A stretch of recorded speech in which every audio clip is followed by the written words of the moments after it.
¿Se ve la pantalla? Sí. ¿La pizarra? Sí.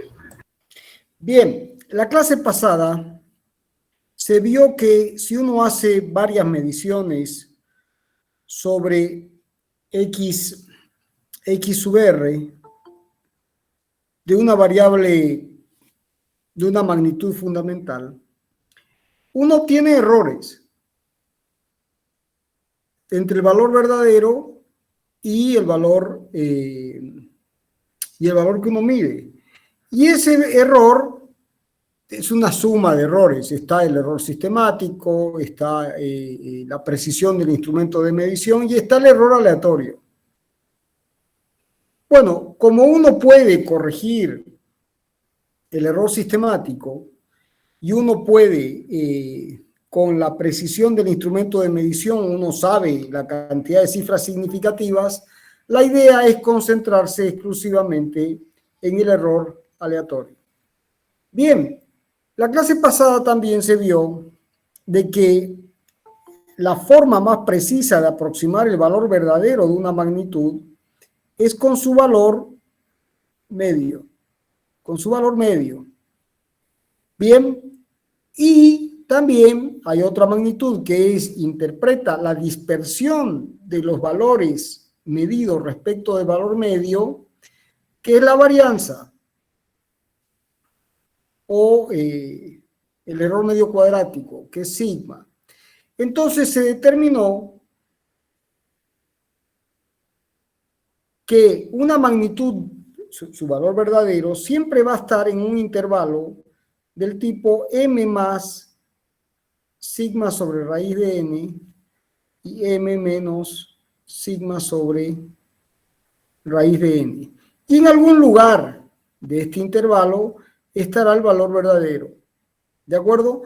Por supuesto, si se toma el límite para n tendiendo a infinito, sigma sobre raíz de n tiende a 0. Por lo tanto, eso implica que el valor verdadero, la media, o sea, el valor verdadero que uno está buscando coincide con la media. ¿Se entendió? Eso es lo que vimos la clase pasada. ¿Se entendió hasta ahí? Sí, ingeniero. Bueno. Ahora vamos a dar un paso adelante utilizando la teoría de probabilidades. Entonces, vamos por el punto X6. Los errores aleatorios tienen una distribución determinada, que es la ley de Gauss. Es decir, el error aleatorio es una variable aleatoria.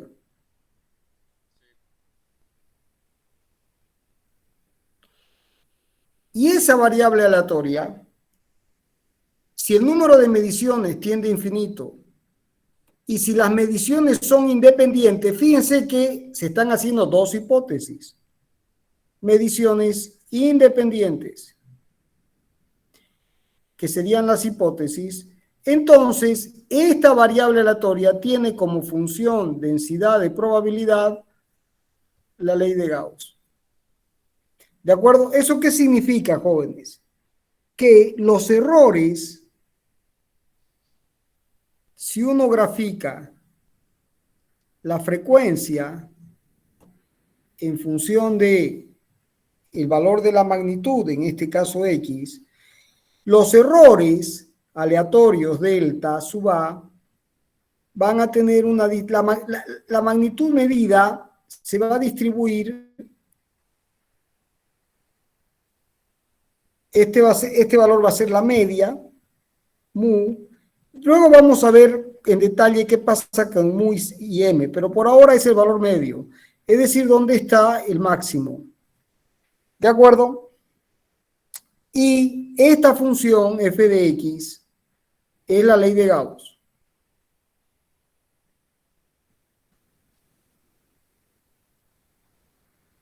Bueno, que ahí tienen en el apunte, vale 1 sobre raíz de 2pi sobre sigma por e a la menos un medio de X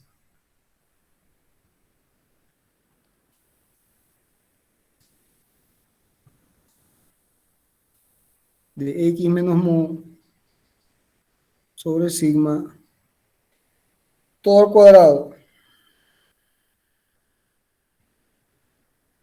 Bien, bueno, ¿qué significa esto? Que si uno calcula esta área entre el valor A y B, entonces, por definición de función densidad de probabilidad, la probabilidad de que la variable aleatoria X sea mayor o igual que A o menor o igual que B será la integral de A a B de f de X diferencial de X, siendo f de X esta función.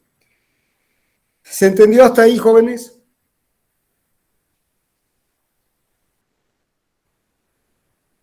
¿Todos lo entendieron? Bien. Se dice, jóvenes, que esta es una distribución gaussiana, normal, de media mu y de desvío estándar sigma, o varianza sigma cuadrado. Normal mu sigma cuadrado. Es una función de dos parámetros.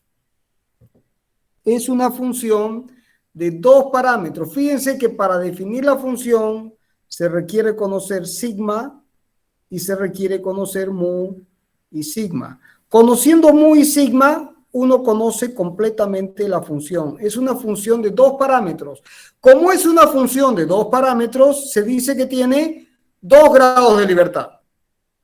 Ese es el concepto. Si la función tuviera un tercer parámetro, tendría 3 grados de libertad. O si tiene un solo parámetro, es de un grado de libertad. Entonces, en este caso, esta es una función de dos parámetros. Conociendo mu y sigma, se define la función. En particular, si la media vale 0 y sigma vale y sigma vale 1, ya vamos a ver por qué es importante esta distribución, y sigma vale 1, se dice que se tiene la distribución normal 0, 1, de media 0 y desvío estándar 1. Es la distribución normal estándar. ¿Y por qué esta distribución es importante? Porque esta integral, jóvenes, la integral de esta f de x, no tiene primitiva conocida. Entonces, para poder calcular hay que resolver la integral con métodos numéricos. Se usa mucho Simpson. Pero, para no tener que estar haciendo el cálculo, porque 100.000 veces, está tabulada y ustedes tienen la tabla al final del apunte. Pero ¿está tabulada para cualquier valor de mu y de sigma? No, está tabulada para un valor medio 0 y para un desvío estándar sigma. Ya vamos a ver más adelante cómo con los valores de la función tabulada es posible calcular para cualquier valor mu sigma cuadrado. ¿Se entendió? Ahora, ¿se entendió hasta acá? Jóvenes, ¿están por ahí? Sí, ingeniero, ¿se entendió? Sí, ingeniero, ¿se entendió? Sí, ingeniero. ¿Todos lo entendieron?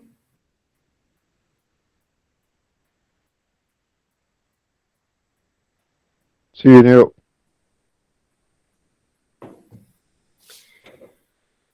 Bien.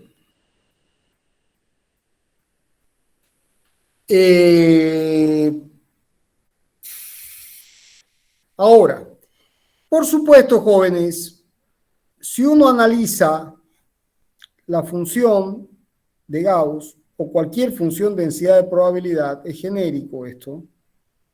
Si esta es la función, el área bajo la curva, ¿cuánto vale?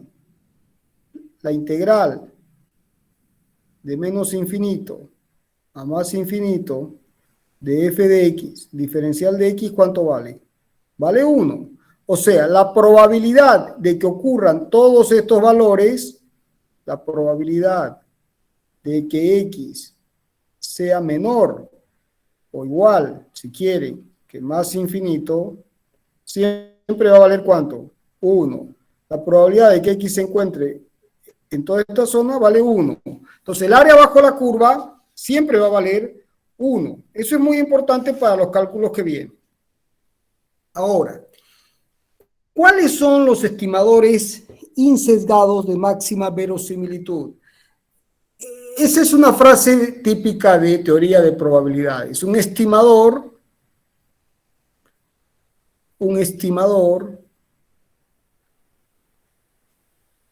insesgado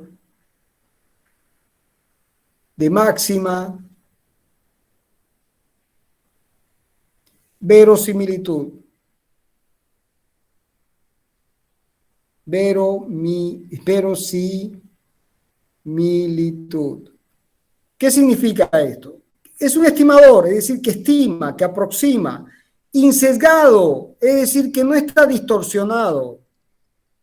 ¿De acuerdo? Es que no tiene distorsiones, que no tiene ni distorsión positiva ni distorsión negativa, no tiene un sesgo positivo ni sesgo negativo. Y de máxima verosimilitud, es decir, que es el que mejor aproxima. ¿De acuerdo? Entonces, ese es el concepto de esta frase típica de la teoría de probabilidades. Entonces, para la media mu, el estimador insesgado de máxima verosimilitud, no lo vamos a demostrar, es la esperanza matemática. Y la esperanza matemática coincide con el valor medio, que vale sumatoria de las XR sobre N. O sea que con las mediciones y el número de mediciones uno determina el valor medio, que es la esperanza, y es el estimador insesgado de máxima verosimilitud. Y para el desvío estándar, la varianza, el estimador insesgado de sigma cuadrado es la varianza. ¿Y esto cuánto vale? Bueno, la sumatoria de los XR menos la media al cuadrado sobre, y demostramos la clase pasada, que es sobre n menos 1. ¿De acuerdo? O también, si ustedes quieren, la sumatoria de los delta R medidos al cuadrado sobre n menos 1. Entonces, observen que con las mediciones x1, x2 y x sub r y el número de mediciones, uno puede obtener la media y sigma cuadrado, la esperanza y la varianza. Y esos dos números son los estimadores insesgados de máxima verosimilitud. Hay toda una demostración de que es así. Nosotros, no se olviden, somos ingenieros, razonamos, la lógica, pero no podemos desarrollar toda la matemática de nuevo. Se supone que esto deberían haberlo estudiado en teoría de probabilidades y estadística. Se acepta que mu tiene como estimador insesgado su esperanza, y esa es la media, y sigma cuadrado la varianza, y eso se obtiene con las mismas mediciones. ¿Se entendió?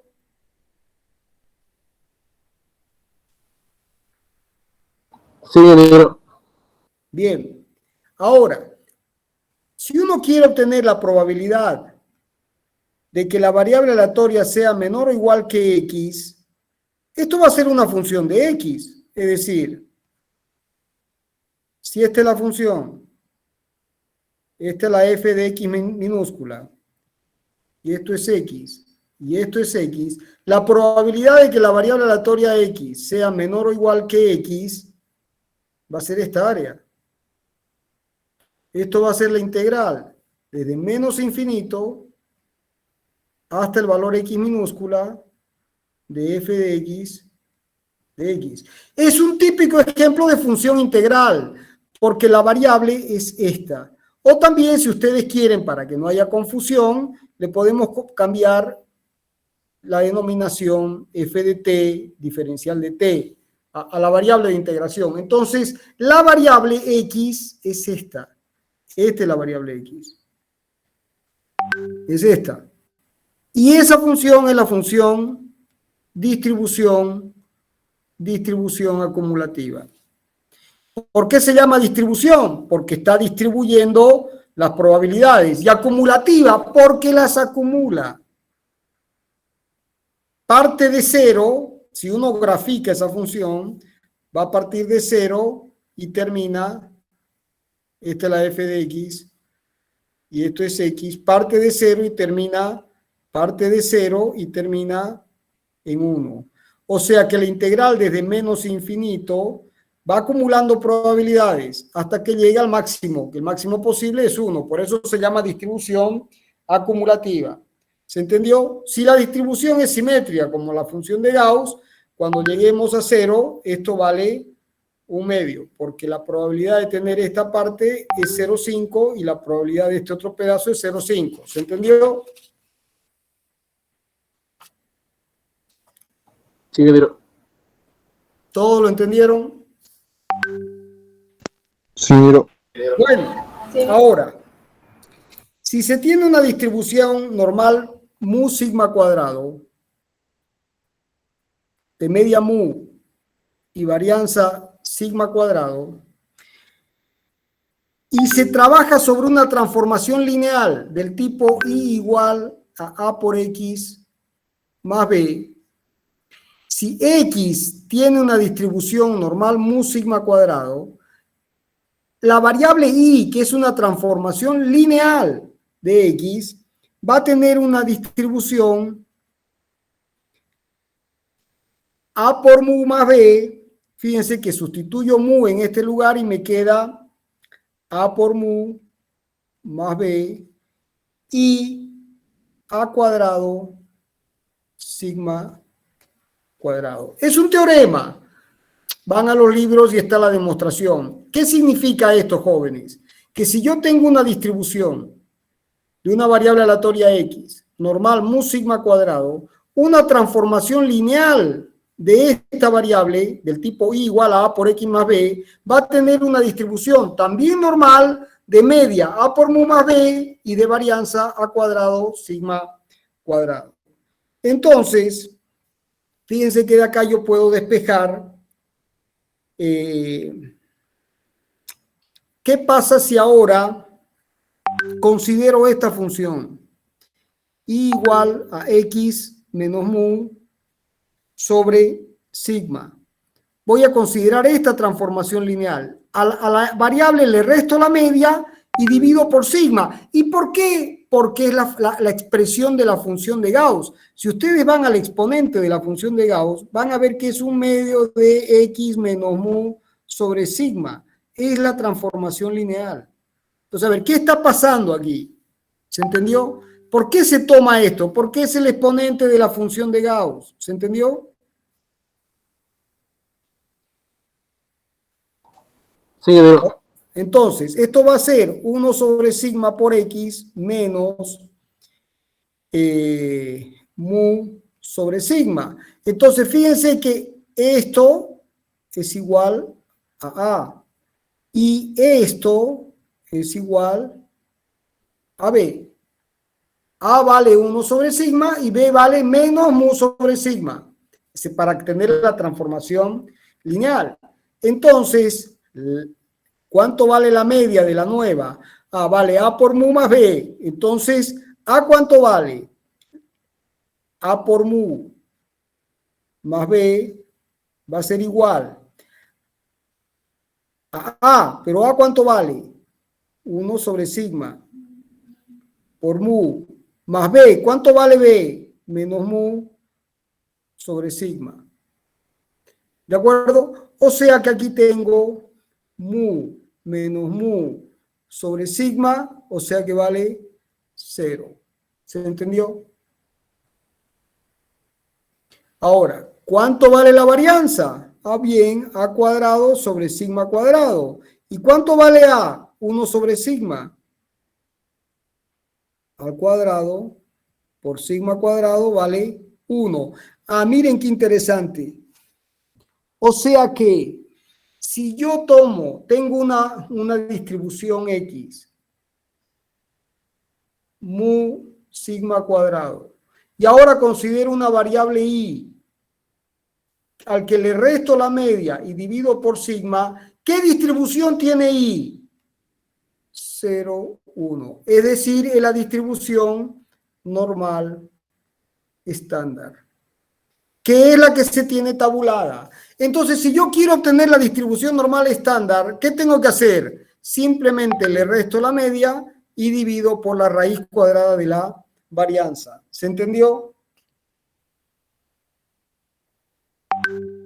Sí, ingeniero. ¿Se entendió o no se entendió?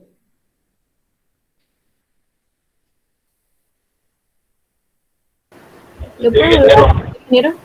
¿Cómo, perdón? ¿Será que lo puede volver a repetir, por favor? ¿Qué quieres que repita? La última parte de la ¿Cuál es varianza. la última parte? ¿Desde De la dónde? varianza. La varianza, la media, ¿entendiste el cero? Sí, eso Ya, sí. la varianza es muy simple. ¿Cuánto vale la varianza de I a cuadrado por sigma cuadrado? ¿Estás de acuerdo?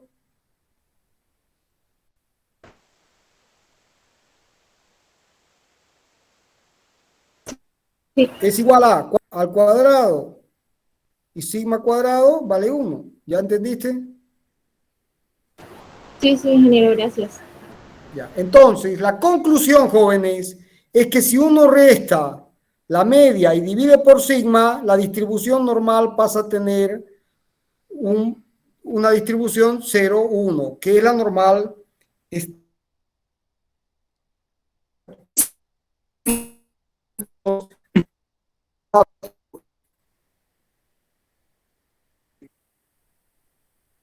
Con un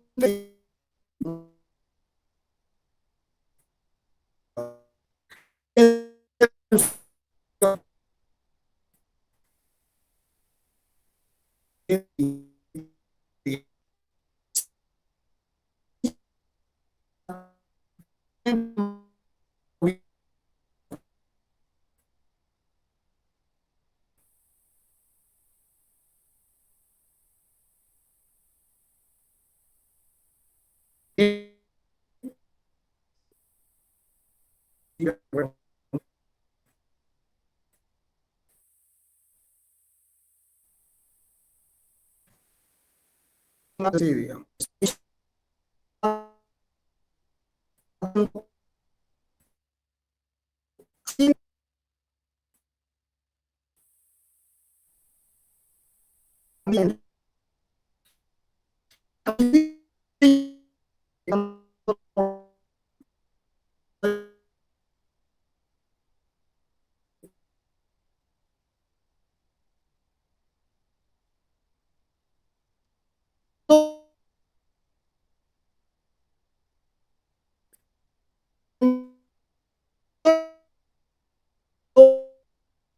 De z al cuadrado.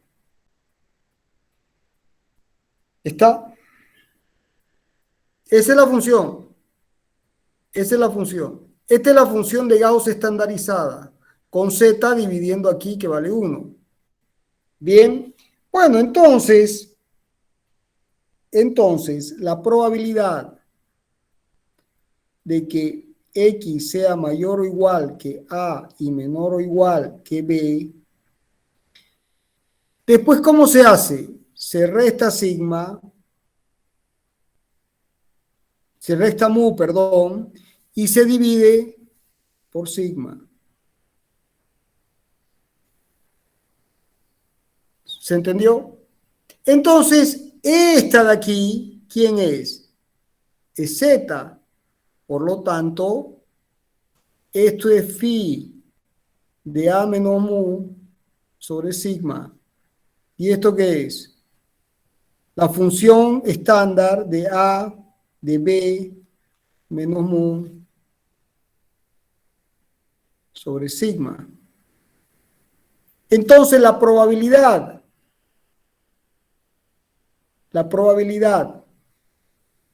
de que x sea mayor o igual que a o menor o igual que b es la integral entre a y b de f de x diferencial de x, que va a ser igual ¿a quién? A la integral entre a menos mu sobre sigma y a más mu sobre sigma de phi de z diferencial de z, y esta está tabulada. ¿Se entendió? En el apunte está como phi de u, es lo mismo, es la variable. ¿De acuerdo? Bueno, y está tabulada porque esta es la normal 0,1. O sea que el teorema de transformación lineal sirve para poder calcular las probabilidades utilizando la distribución normal 0, 1. Bueno, ¿se entendió hasta ahí, jóvenes?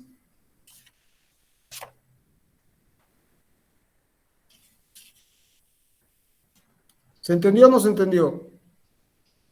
Disculpe, ingeniero, ahí en la integral, la mayor dice A más mu sobre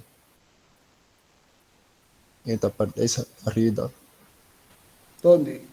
A menos mu sobre sigma y B, esto es B. B menos mu, perdón. ¿Ya está? Sí, ingeniero, esa era mi duda. B menos mu sobre sigma. Cometí un error. ¿Está claro? ¿Ya está claro ahora? Sí, ingeniero. Sí, ingeniero, está claro. Bueno. Listo. Precisión de las mediciones, jóvenes. Esto es muy importante que se entienda el concepto. La función de Gauss, f de x, se puede expresar como 1 sobre raíz de 2pi sigma de e a la menos 1 medio de x menos mu sobre sigma al cuadrado. ¿De acuerdo? Y si uno grafica esto, para x igual a mu, fíjense que f de mu vale 1 sobre raíz de 2pi sigma, mu menos mu es 0, e a la 0 vale 1. Ya este término lo vamos a llamar k. O sea que si esto es f de x, y esto es x, y esta es la función, para x igual a mu, esta ordenada es k, que ¿cuánto vale? 1 sobre raíz de 2pi sigma. ¿Se entiende? Ahora, si sigma tiende a 0, el límite para sigma tendiendo a 0, ¿a cuánto tiende k? K tiende a infinito. ¿Lo ven? ¿Lo ven acá? Si sigma tiende a 0, k tiende a infinito.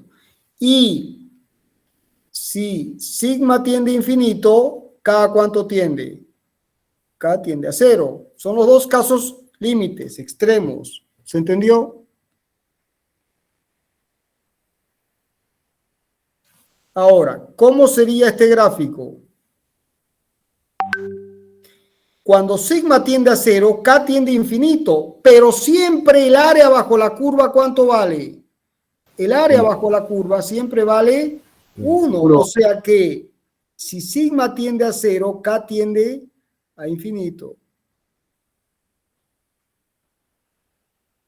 Este es este caso. Y si sigma tiende a infinito, k tiende a 0. Es este caso. ¿Estamos de acuerdo? ¿Se entiende o no se entiende?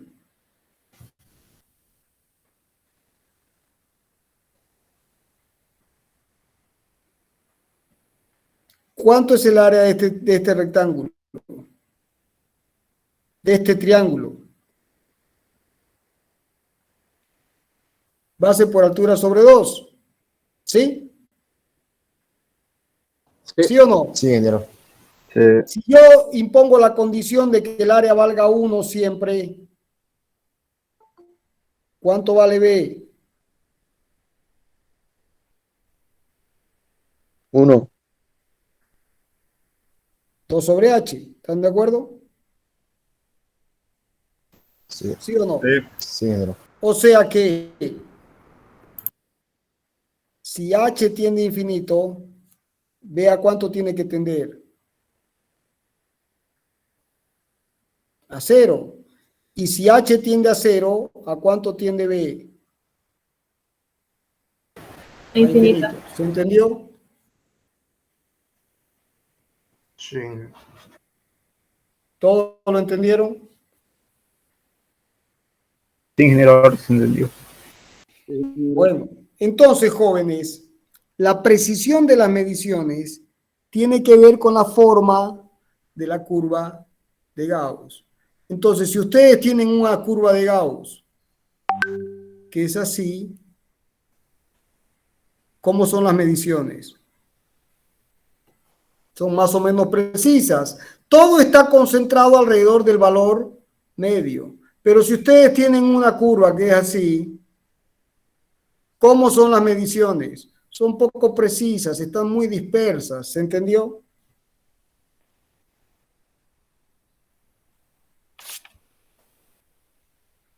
¿Se entiende o no se entiende?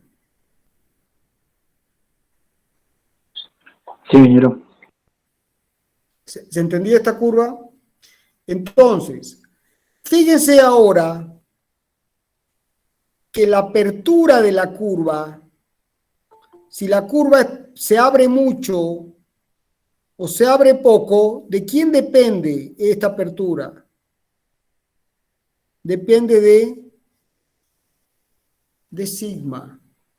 Depende de sigma. O sea, es la varianza, sigma cuadrado, la que define cuánto se abre la curva. Y mu ubica la curva en el eje. Mu la ubica, la pone aquí o la pone aquí, y la que abre la curva o la cierra es sigma. ¿Se entendió? Sí, ingeniero. ¿Entiende, jóvenes? Entonces, si ustedes quieren desplazar la curva en X, ¿qué tienen que hacer? Mover mu. Pero si ustedes quieren hacer la curva más chata, aumentan sigma. Pero nadie quiere aumentar sigma. Uno siempre busca una curva más puntiaguda. Entonces, ¿qué hay que hacer? Hay que disminuir sigma. O sea, mu la ubica la curva en el intervalo de mediciones. Y sigma la abre o la cierra. ¿Se entendió? Sí, ingeniero. Sí, ingeniero. Bueno, entonces eso lleva al concepto de intervalos de confianza. Entonces, ¿cómo funciona esto? Que uno toma la curva, este es el valor medio, y uno se aparta en un valor kappa alfa, kappa sub alfa por sigma, esto es mu más, y esto es mu menos kappa sub alfa por sigma. ¿De acuerdo? Es decir, si esta área, si la probabilidad de tener este valor vale alfa, la probabilidad de tener estos valores complementarios, ¿cuánto vale? 1 menos alfa, o sea que esta área, ¿cuánto va a valer? 1 menos alfa sobre 2, y esta área, ¿cuánto va a valer? 1 menos alfa sobre 2. ¿Se entendió? Bueno, entonces, en esas condiciones, la probabilidad, ya vamos ahora al error, de que el error se encuentre entre A y B, va a ser la integral entre A y B de f de x diferencial de x. O sea, la probabilidad de que el error se encuentre entre estos dos valores va a ser esta área. ¿Y eso cuánto tiene que ser? Va a ser alfa. ¿De acuerdo? Va a ser alfa. Entonces, la probabilidad de que el error se encuentre fuera de este intervalo es 1 menos alfa. En exceso, 1 menos alfa sobre 2. Y en defecto, 1 menos alfa sobre 2. Bien. Entonces, ahora vamos a considerar la probabilidad de que ¿A cuánto vale? Vale la media menos kappa sub alfa, que vamos a ver cómo calculamos de manera genérica por sigma, menor o igual que delta, menor o igual que mu más kappa sub alfa por sigma. ¿Y esto cuánto vale? Alfa. ¿De acuerdo? ¿Por qué ponemos kappa sub alfa? Porque es un número que va a depender de esta probabilidad. Si yo quiero que esto esté aquí, voy a tener un valor. Si quiero que esté aquí, voy a tener otro. Depende del valor de alfa. Por eso se llama kappa sub alfa. Ahora, para poder calcular esta probabilidad, aplico el teorema de transformación lineal. Es decir, le resto la media.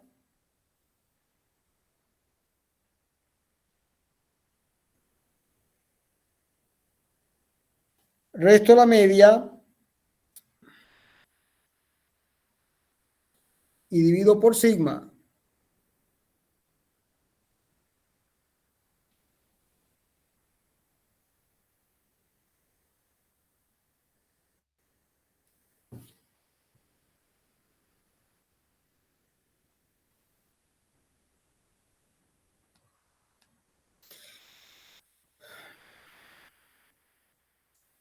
Entonces me queda la probabilidad de que menos kappa alfa por sigma, este sigma con este se va, se simplifica y queda 1, entonces queda de menos kappa sub alfa es menor o igual que delta menos mu sobre sigma, menor o igual que kappa sub alfa igual a alfa.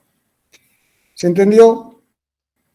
Bueno, jóvenes, ¿y esto qué distribución tiene? Tiene la distribución normal 0, 1. Bien, entonces uno puede calcular los valores con la tabla y armar la tablita que tienen ahí en el apunte. Entonces uno pone, por ejemplo, el nivel de confiabilidad va a ser alfa. Entonces, la función de Gauss evaluada en kappa alfa y el valor de kappa sub alfa. Entonces, si yo quiero un nivel de confiabilidad, por ejemplo, del 99,99%, este valor, f de kappa alfa, ¿no es cierto? Porque esto va a ser, esta probabilidad va a ser phi de kappa alfa menos phi de kappa menos kappa alfa igual alfa. Y este es el valor de la tabla. Entonces, si ustedes van y buscan para este valor de 99,9%, les va a dar que este valor vale 0,99995. Y el valor de kappa alfa es 3,085, porque más de 3 prácticamente vale 1. Si uno quiere 95%, bueno, esto vale 0, la confiabilidad típica de 0,95, y este factor vale 1,96.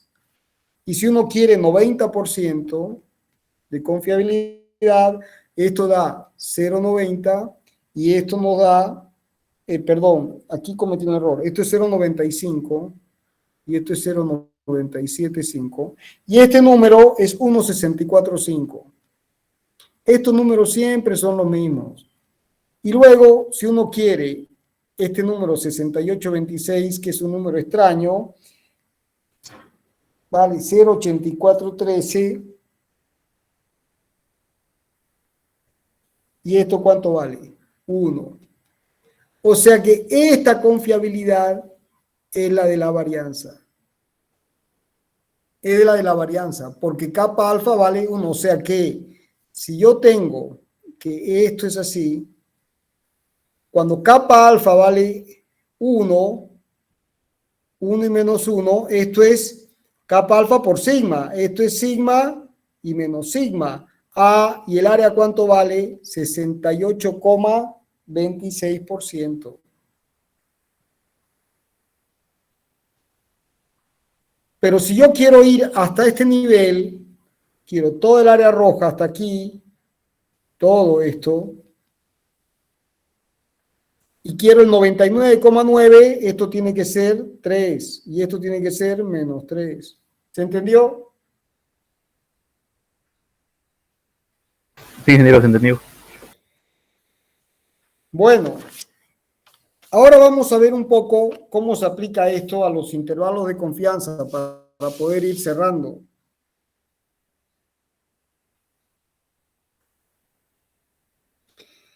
Bien, antes de eso vamos a ver la ley de los grandes números. ¿Qué dice la ley de los grandes números? Es muy simple, la ley de los grandes números, en el apunte está su enunciado completo. Es que si ustedes tienen una población y tienen una muestra de esa población, ¿de acuerdo? Con la muestra, ¿qué es lo que están acostumbrados a hacer en estadística? ¿Qué hacen con la muestra? ¿Se acuerdan lo que hacían? ¿Qué se llama esto? Histograma. El histograma. Y esto lo hacen con la muestra, con N muestras. Y con la población, ¿qué obtendrían? Con la población, que es el 100%, ¿qué es lo que obtengo? Ya no tengo el histograma, ¿qué tengo? La función densidad de probabilidad. ¿Se entiende? Con los histogramas, yo tengo frecuencias. Con la función densidad de probabilidad tengo probabilidades. ¿Y qué dice la ley de los grandes números? Bueno, es muy simple, que la probabilidad de que el error que uno comete al considerar la frecuencia de un evento A menos su probabilidad es menor a epsilon. O sea, esta es la aproximación muestreal y este es el valor que da la población. El error es menor a epsilon y siempre ese error, perdón, el error mayor o igual a epsilon siempre va a ser menor o igual a P por 1 menos P. Eso es lo que dice el teorema, la ley de los grandes números, por N sobre epsilon cuadrado. Bien, bueno, ustedes saben que esta probabilidad es la probabilidad complementaria, es decir, la probabilidad de que F menos P sea menor o igual que epsilon va a ser 1 menos esto, que es P menos 1, P por 1 menos P, 1 menos P por 1 menos P sobre N epsilon cuadrado. Y esto va a ser, la probabilidad de que esto sea va a ser menor o igual. Bien, bueno, si uno toma el límite, entonces la probabilidad de que el error sea menor que epsilon, la probabilidad de que el error sea menor que epsilon, cuando n tiende a infinito, ¿cuánto vale? Si n tiende a infinito, ¿cuánto vale esta probabilidad? 1. O sea, la probabilidad de que la frecuencia difiera de la probabilidad cuando n tiene infinito, ¿cuánto vale? Vale 1. O sea, en otras palabras, jóvenes, si n tiende a infinito y las mediciones son independientes, el histograma ¿a quién tiende? A la función densidad de probabilidad. ¿Se entendió? Sí, ingeniero. Entonces, jóvenes, uno dice, pero ingeniero, ¿y esto, qué tiene que ver con las aplicaciones? ¿Saben qué, jóvenes? En la aplicación práctica de control de calidad, en mi caso, hormigones, hemos llegado a tener, o sea, lo voy a decir de manera jocosa, digamos, porque es así. Cuando el constructor, que en general el constructor es un tipo hecho el rudo, hecho el peleador, y cuando se ve perdido, sale a ofrecer puñetes, ¿no? El tipo cree que todo lo arregla con los puñetes. Entonces, ¿qué es lo que quiere hacer un constructor? Un constructor quiere que el control de calidad se haga con ¿cuántas muestras? A ver, una pregunta, una respuesta real de la vida diaria.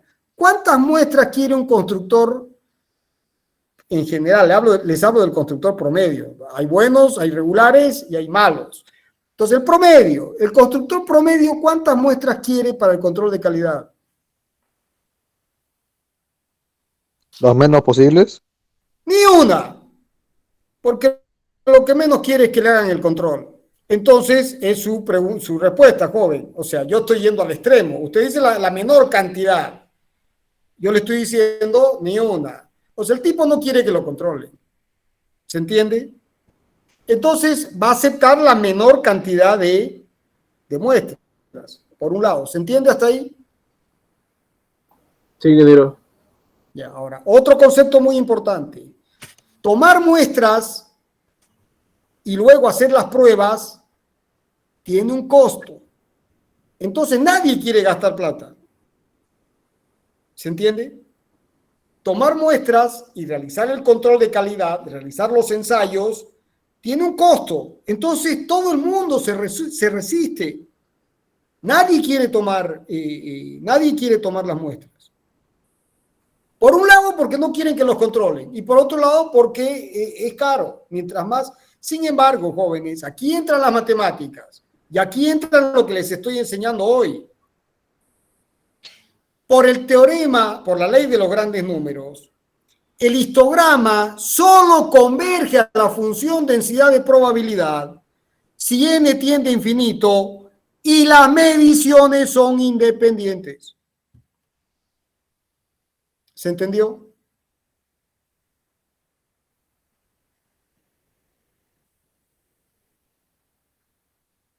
¿Se entendió? Perdón. ¿Puedo repetir, ingeniero? ¿Se entendió el problema que hay con el constructor? El constructor no quiere que se tomen muestras. ¿Se entendió hasta ahí? Sí, ingeniero.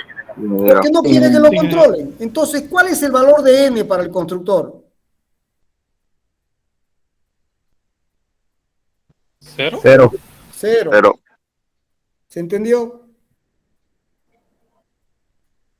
O sea, el constructor, ¿qué es lo que quiere?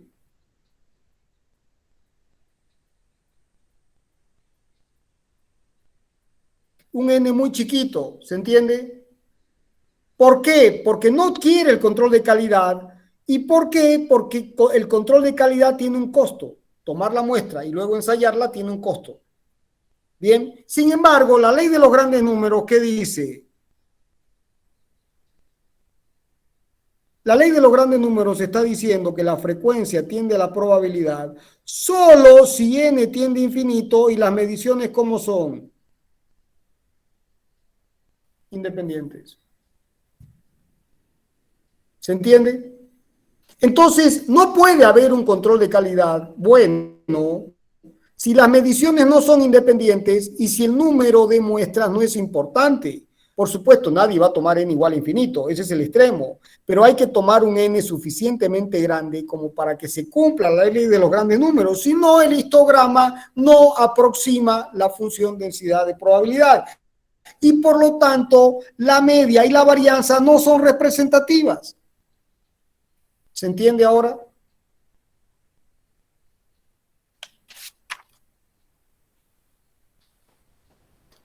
Sí, ingeniero. Sí, ingeniero. Bien. Entonces esto nos lleva a la variable aleatoria de la variable aleatoria. Fíjense. Tenemos una magnitud de X que queremos medir, de la que no conocemos mu ni conocemos sigma. ¿Se entiende hasta ahí? Entonces, ¿cómo aproximamos mu? Con su esperanza matemática. Y el estimador de máxima verosimilitud es m. Y sigma, ¿cómo aproximamos esto? Ah, bueno, con la varianza. Y su aproximación de máxima verosimilitud, bueno, es sigma. M y sigma. ¿Estamos? Hasta ahí se entendió, ¿no es cierto? Sí, ingeniero. Bueno, pero ¿cuál es el problema, jóvenes? El problema es que m, estos valores que son los que me aproximan mu y sigma, vamos a ponerlo así, bueno, los que me aproximan mu, la esperanza y la varianza, se determinan, para su determinación exacta requiere n tendiendo a infinito y mediciones independientes. ¿Se entendió hasta ahí? Sí, ingeniero. Entonces, en la práctica, n no es infinito, no tiende a infinito, y las mediciones son independientes. Si uno mide bien, esto se cumple, pero n no tiende a infinito. Conclusión, m es una variable aleatoria. O sea, es la variable aleatoria de la variable aleatoria. La media también es una variable aleatoria. Que en realidad, como no mido con n igual a infinito, no aproximo su valor, no conozco su valor. Entonces, jóvenes, aquí viene otro teorema muy importante. Yo les voy poniendo en 10 páginas todos los teoremas importantes del libro de probabilidad y estadística. Aquí viene un teorema muy importante. ¿Y qué dice el teorema muy importante? Que si X media o M es una variable aleatoria, entonces esa variable aleatoria tiene como esperanza mu y tiene como varianza la varianza de la media. ¿Y cuánto vale esa varianza de la media? Sigma cuadrado sobre n. O sea, si X tiene una distribución mu sigma cuadrado, normal mu sigma cuadrado, y m es una aproximación, son mediciones, es la media de mediciones de X, entonces este teorema dice que la esperanza de la media es mu, y la varianza no, la varianza es sigma cuadrado sobre n. ¿Se entendió? Entonces, si yo tengo mu sigma cuadrado, entonces la media menos mu sobre sigma, pero sigma ¿cuánto vale? Sigma raíz de n, ¿a cuánto tiende? A una normal mu 0,1. ¿Se entendió?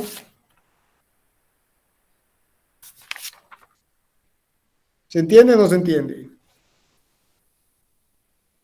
O sea, jóvenes, que la media, esto es la media, menos mu sobre sigma raíz de n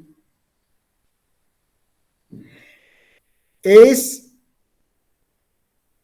una variable aleatoria normal 0,1. O sea que si yo quiero sacar la probabilidad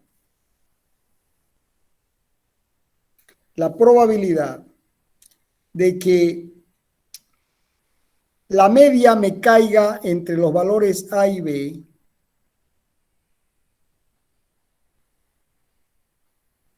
esto será la probabilidad de que la media menos mu sobre raíz de n será B menos mu sobre sigma raíz de n, y esto será A menos mu sobre sigma raíz de n, y esto tendrá un valor alfa, o 1 menos alfa está en el apunte. ¿Cuánto está en el apunte? Que a veces ponen, está 1 menos alfa. A veces ponen alfa, 1 menos alfa, es lo mismo. Ustedes tienen que ubicarse nada más. Es 1 menos alfa. O sea que esto, ¿qué significa? Que si esto es así, y esto es A y esto es B, ¿esta área cuánto vale? 1 menos alfa. ¿Y esta área cuánto vale? Si esto es 1 menos alfa, esto tiene que ser alfa sobre 2, y esto tiene que ser alfa sobre 2. ¿Estamos? ¿Estamos o no estamos?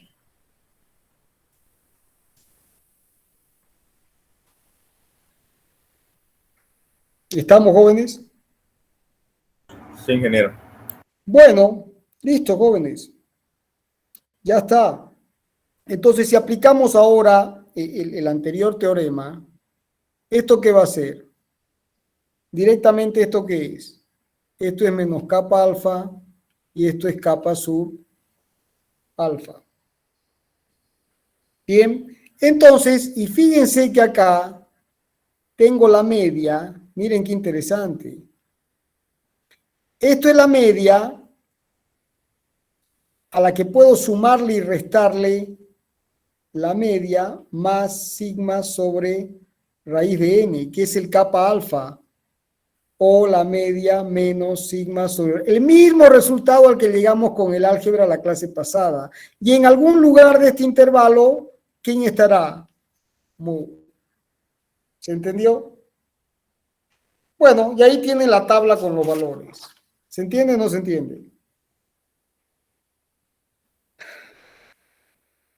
En el caso más general, esto es cuando estoy considerando solo sigma, pero yo aquí podría ponerle kappa alfa y kappa subalfa para tener el intervalo con distinta probabilidad. Entonces el intervalo puede ser tan grande o muy chico. Si mi intervalo es muy chiquito, la confiabilidad es muy grande. Si el intervalo es muy grande, la confiabilidad de la estimación es pequeña. ¿Se entiende? Entonces, para evitar aproximaciones, las que uno quiera, fíjense que en la mayoría de las, cuando en política, por ejemplo, cuando hacen las encuestas, siempre dicen con cuánto, con 95% de confiabilidad.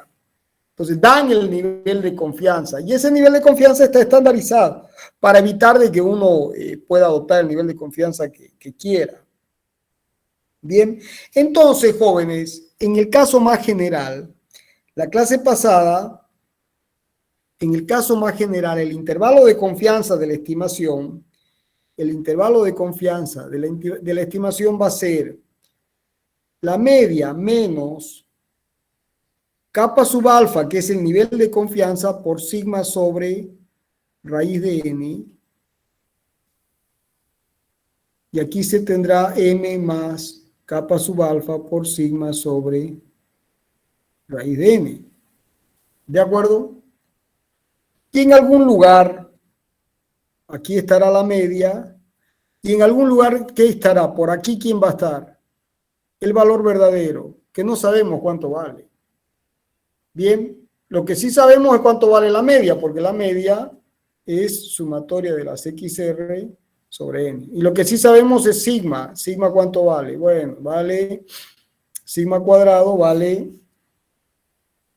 sumatoria de las XR menos la media al cuadrado sobre N menos 1.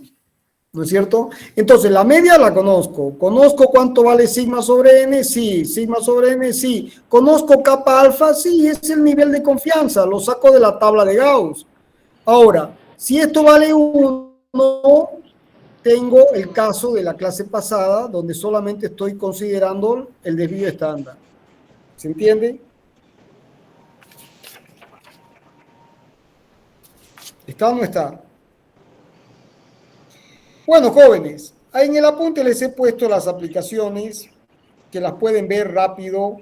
Eso no tiene ningún caso. Por ejemplo, en hormigones, que es uno de los temas que más aplicaciones tiene, en el control de calidad de hormigón, uno toma la probeta y la rompe y obtiene su resistencia característica.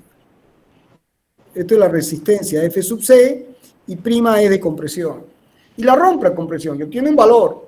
Entonces uno mide, tiene la N y aquí tiene F' sub C. Entonces tiene 1, 2, 3, 4 y aquí tiene los valores. Y al final uno saca una característica media. Entonces, si uno, y tiene un desvío estándar, tendrá una media y aquí tendremos un desvío estándar. Con eso uno hace la curva de Gauss. Y aquí estará la resistencia media. ¿Cuál es la que interesa? Esta, que es la máxima. No, interesa la mínima, que es lo que se llama la resistencia característica. ¿Y cómo se define la resistencia característica? Bueno, esta área vale 5%. O sea, la probabilidad de que la resistencia a rotura compresión sea menor o igual a F'CK, ¿cuánto vale? 0.05. o 5%, ¿se entiende? O también, lo que uno podría decir, la probabilidad de que las resistencias sean mayores a esta, ¿cuánto vale? 95%, ¿se entiende? La probabilidad de que la resistencia característica con presión sea mayor o igual, el igual no, a F' CK va a ser 0,95 o 95%. Hay alguien que tiene un micrófono ahí con unas tazas y una cocina. Apaguen el micrófono. ¿Estamos? ¿Se entendió, jóvenes? ¿Se entendió la interpretación? Ingeniero, disculpe. Ahí mu sería el valor verdadero, ¿no es cierto? Ahí Claro, sería aquí entonces mu es este. Esto es mu que se aproximaría con la media. M. ¿Estamos? Ya. Listo, ingeniero. Ingeniero, en un caso, digamos, de que yo quiera medir, qué sé yo, digamos, el, el módulo de elasticidad o la constante de Hooke, digamos, de un material, y yo tengo mi muestra, mi valor verdadero sería el que tengo tabulado. Vamos a hacer tu ejemplo.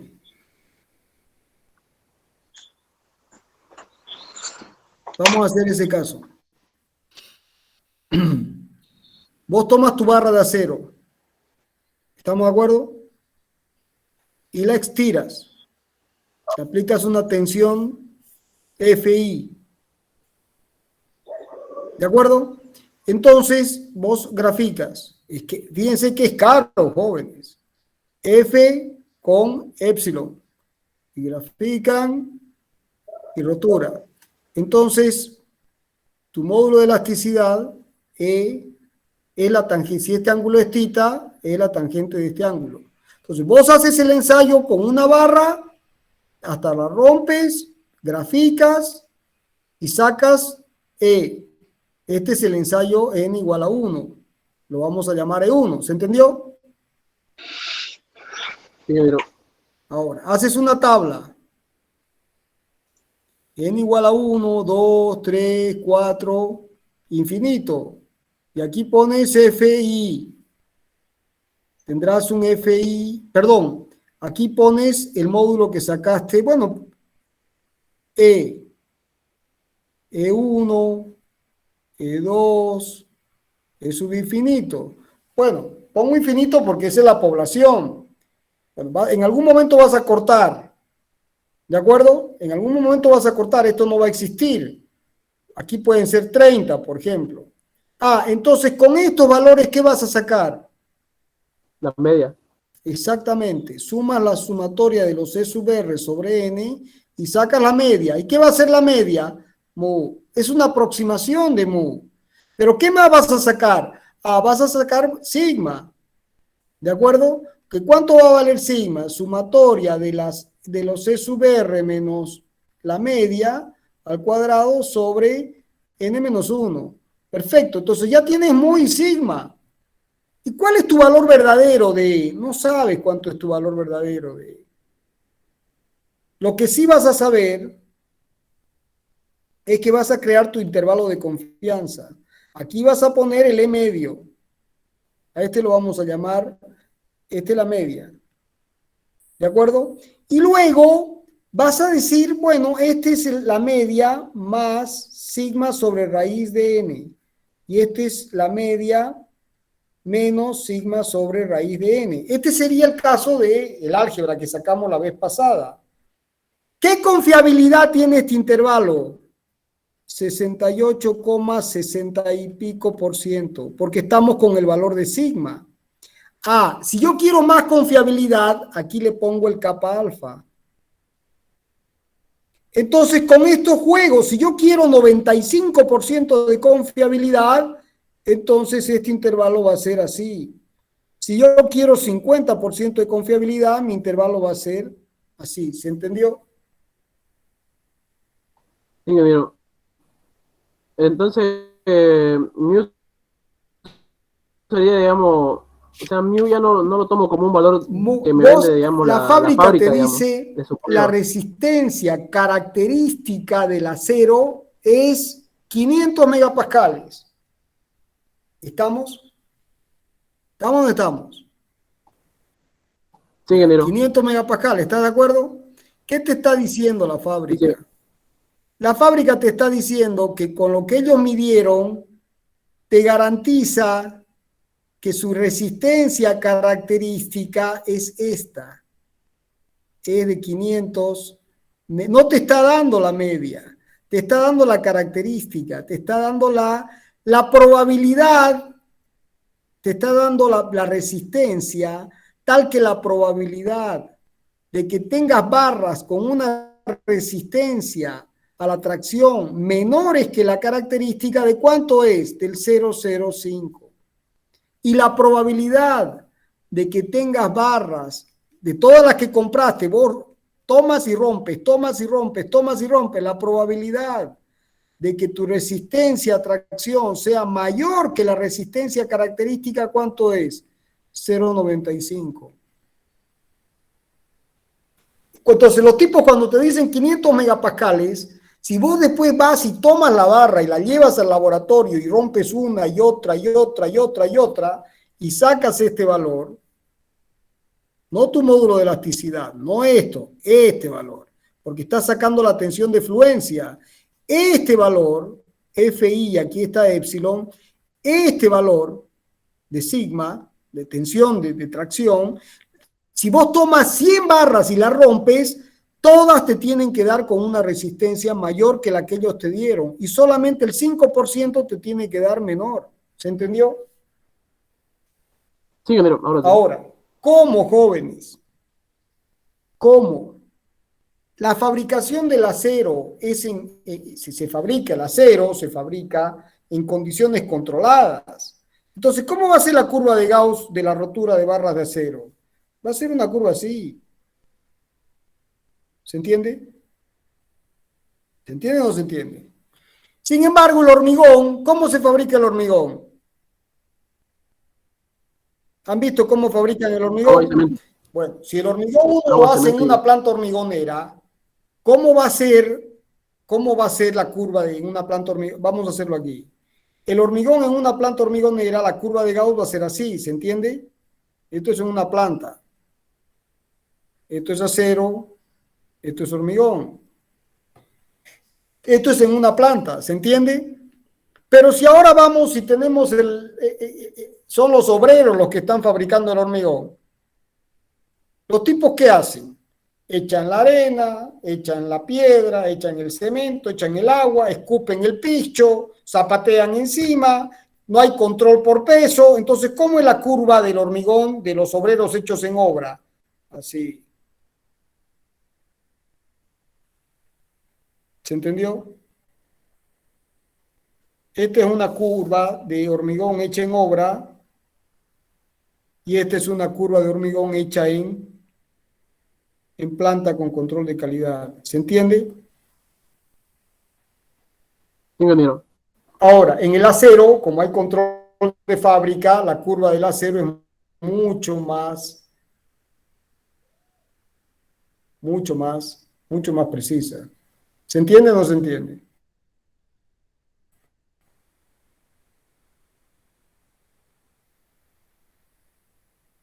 ¿Se entiende? Eso sería para sacar el punto normal en 1 y 0, ¿no? No entiendo tu pregunta. Para un valor de n en 1 y 0 sería eso, ¿no? No, es para, a ver, todo esto es para calcular la resistencia característica. O sea, este valor. Listo, listo. El que te da la resistencia característica, ¿cuál es? No lo estás entendiendo. La probabilidad de que la resistencia genérica sea menor o igual que la resistencia característica, ¿cuánto es? 0,05. Entonces, si cumple con esta ecuación, cumple la obra. Si no, no cumple. Si tu valor medido te da aquí, cumple. Si tu valor medido te da aquí, no cumple. Y ese es un problemón, jóvenes. Porque si uno mide y después no cumple, ¿Qué hay que hacer? ¿Destruir la obra?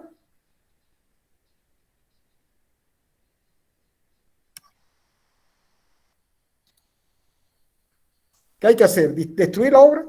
Despedirlo.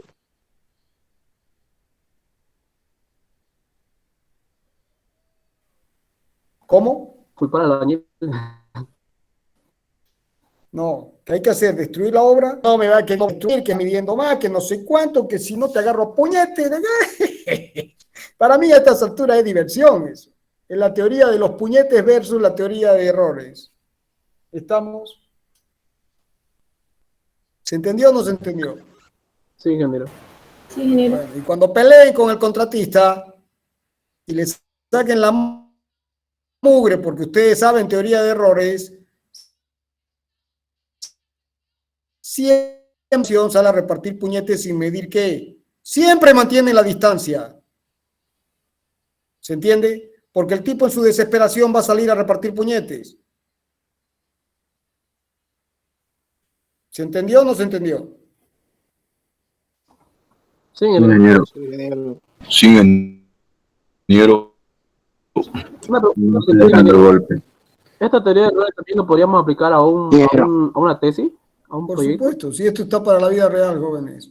Toda esta matemática es de la vida real. Esto no es un cuento chino. Bueno, ahora, hay dos teoremas, jóvenes. La ley de los grandes números, ¿qué dice? Que si la ley de los grandes números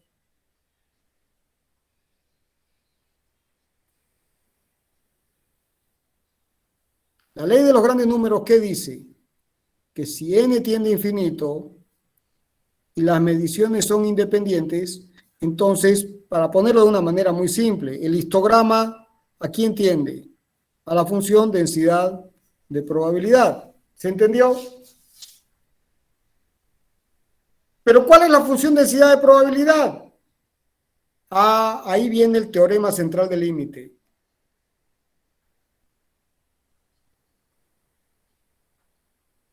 Que es el teorema fantástico. Porque el teorema central del límite, ¿qué dice? Ah, también dice que si n tiende a infinito y las mediciones son independientes, la función densidad de probabilidad, ¿a quién tiende? A la ley de Gauss. Con una distribución mu sigma cuadrado. ¿Estamos? ¿Y mu cuánto vale? Ah, mu se aproxima con la media. ¿Y cuánto vale sigma? Sigma cuadrado se aproxima con la varianza de x, que vale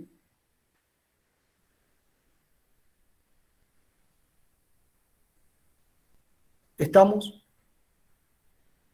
O sea, la ley de los grandes números lo que dice es que si hay un gran número de mediciones y son independientes, entonces el histograma, lo que yo estoy midiendo, la muestra es representativa de la población, tiende a la función densidad de probabilidad.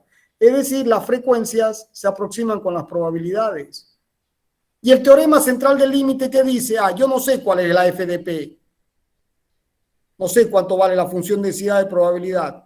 Entonces, para cualquier caso particular, cualquiera, si usted no está midiendo aceros, aluminio, densidades de compactación de suelo, densidades de hormigones, resistencias características de hormigones, errores altimétricos en levantamientos topográficos, errores planimétricos, si n tiende a infinito y las mediciones son independientes, la función densidad de probabilidad, ¿a quién tiende? A la ley de Gauss. ¿Con qué distribución? Mu sigma cuadrado. ¿Estamos?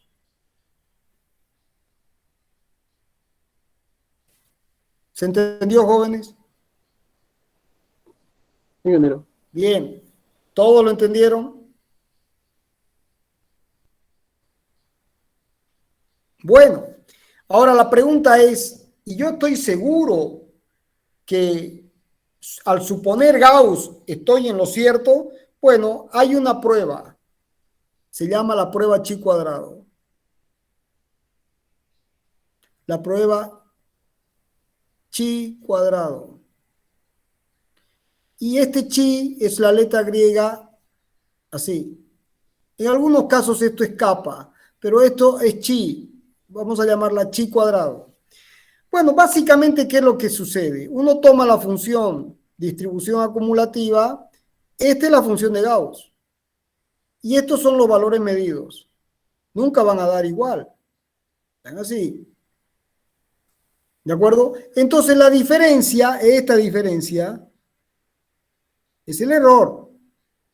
Entonces, si ustedes suman los errores, ¿cuánto va a dar la suma de los errores? Va a dar 0. Si ustedes suman, como hay errores positivos, acá es negativo el error, aquí es positivo, negativo, positivo, negativo, y las mediciones son abundantes, la diferencia entre lo que uno mide y la aproximación va a dar 0. ¿Estamos de acuerdo? Entonces se hace la prueba chi cuadrado, es decir, mínimos cuadrados, es una versión de mínimos cuadrados. ¿Se acuerda cuando estudiaron el ajuste con mínimos cuadrados? Bueno, es una versión del ajuste con mínimos cuadrados. Es una versión del ajuste con mínimos cuadrados. Básicamente fíjense, la frecuencia se aproxima como el número de casos que se presentaron sobre casos totales, que es lo que uno mide, y la probabilidad es la que uno calcula con la función densidad de probabilidad. Entonces, fíjense que si uno toma el error total, va a ser el número de veces que uno midió por la frecuencia menos el número de veces por la probabilidad, pero esto va a tender a 0. Entonces, para que me dé un valor positivo, yo lo elevo al cuadrado. Y ese valor lo divido sobre los casos que se presentaron en la realidad. N por P de XY. ¿Estamos? ¿Estamos o no estamos? Bueno, y a este parámetro, a esta suma de errores, o sea, esto menos esto al cuadrado, porque esto sale aquí y me queda sumatoria. Al final este n cuadrado sale y se simplifica con este. Entonces, estas diferencias, como está en el apunte, ¿no es cierto? Al final esto queda sumatoria de las f menos p al cuadrado sobre p. Bueno, esa diferencia al cuadrado se llama el valor chi cuadrado calculado. Es el error al cuadrado calculado. ¿De acuerdo? Es el error al cuadrado calculado. Ahora, hay toda una demostración matemática, que el error cuadrado calculado es otra variable aleatoria que tiene esta distribución. Es chi cuadrado con nu grados de libertad. Y esta tiene una función densidad de probabilidad que vale 1 sobre 2 a la nu sobre 2 por gamma de nu sobre 2. Ahora vamos a ver qué es cada cosa. Por z a la nu sobre 2 menos 1 por e a la menos z sobre 2. Con z siempre mayor o igual que 0. ¿Estamos? Y gamma de nu sobre 2, como ustedes vieron en ecuaciones diferenciales, es la función gamma, que es la integral de 0 a infinito de x a la nu sobre 2 menos 1 por e a la menos nu sobre 2 diferencial de x. Y esta función, toda esta función, densidad de probabilidad, tiene como media su esperanza, la esperanza de z vale nu, y la varianza de z vale 2 nu. ¿Y cuánto vale nu? Nu son los grados de libertad, que se calculan como el número de intervalos de muestreo menos los parámetros de la función menos 1. Por ejemplo, ¿cuánto vale P en el caso de Gauss? Vale 2. ¿Cuánto vale P en el caso de la distribución exponencial? Vale 1, porque tiene un solo parámetro. En el caso de Gauss, esto vale 2. ¿Por qué? Porque tengo mu y tengo sigma. Son 2 parámetros. Entonces, para Gauss, esto es m menos 3. ¿Estamos? Es m menos 3. Bueno, y esta función, jóvenes, esta función, que es la función densidad de probabilidad del error chi cuadrado calculado, es así, es positiva. Esto es chi, esta es la función, perdón, esta es la f de z y esta es chi cuadrado. Bien, bueno, ya está. Llegado a este punto, ya estamos. Entonces, si yo tengo que esto es alfa, esto de aquí va a ser 1 menos alfa. El intervalo de confianza. Entonces, la probabilidad de que chi cuadrado con un grado de libertad sea menor o igual que chi cuadrado con un grado de libertad con 1 menos alfa de confiabilidad va a ser igual a ¿cuánto? A 1 menos alfa. O sea, esta probabilidad.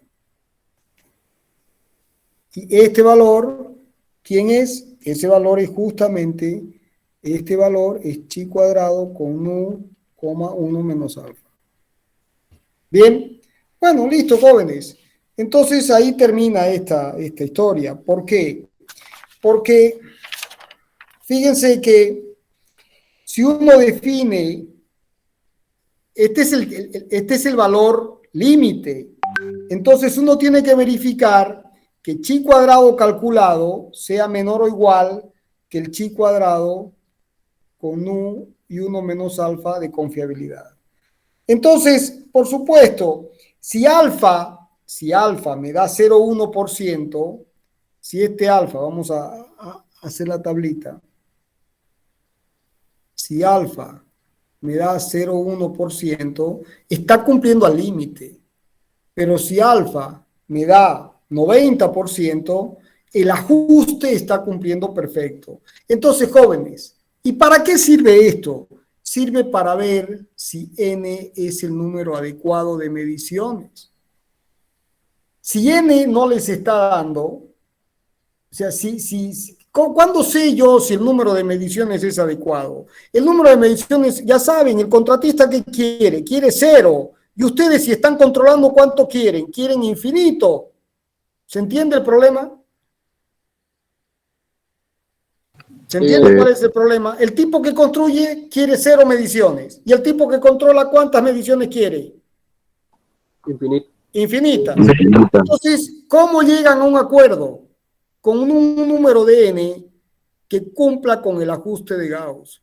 En general, depende del tipo de obra. Es muy difícil que yo les diga un número, pero si la obra es grande, 30 es el número mínimo. En una obra de 1 o 2 pisos, por ejemplo, 30, 20, 30, y nadie mide nada. Listo. En un edificio de 14, 20 pisos, no puede ser, tiene que ser 30 por piso. ¿Estamos? En tanques, por ejemplo, tanques grandes, que nosotros hemos controlado más de una vez. Tanques grandes, hay que tratar de acercarse a 30. 30 ya es un número confiable. ¿Estamos? Sí, ingeniero. Bueno, y hay un tema muy importante, y es que si ustedes van a la función tabulada chi cuadrado, porque también como la integral no se puede calcular numéricamente a mano, se la calcula numéricamente. Entonces van a ver de que el número máximo de la función chi cuadrado está calculada hasta un valor de n igual a 45. Pero este número n es m menos p menos 1. Como p en Gauss vale 2, esto es Gauss, entonces esto es m menos 3. O sea que m va a valer 48. O sea que cuando en los intervalos de muestreo, la cantidad de intervalos de muestreo óptimo es 48. Estos son los intervalos de muestreo. Entonces, ¿cuál es la cantidad de intervalos de muestreo óptima? 48. 48. ¿Estamos? Entonces, ¿qué va a suceder? Que el valor calculado del error depende de la cantidad de los intervalos de muestreo. Si ustedes tienen, por ejemplo, esta es la función chi. Entonces, si les va a dar el chi cuadrado calculado con un m muy grande, con muchos intervalos de muestreo, 48 por ejemplo, se va a situar aquí. Si yo tengo pocos intervalos de muestreo, porque medí muy poco, este número me va a dar por aquí y no va a cumplir. Entonces aquí probablemente no cumple, y aquí cumple. ¿Se entendió?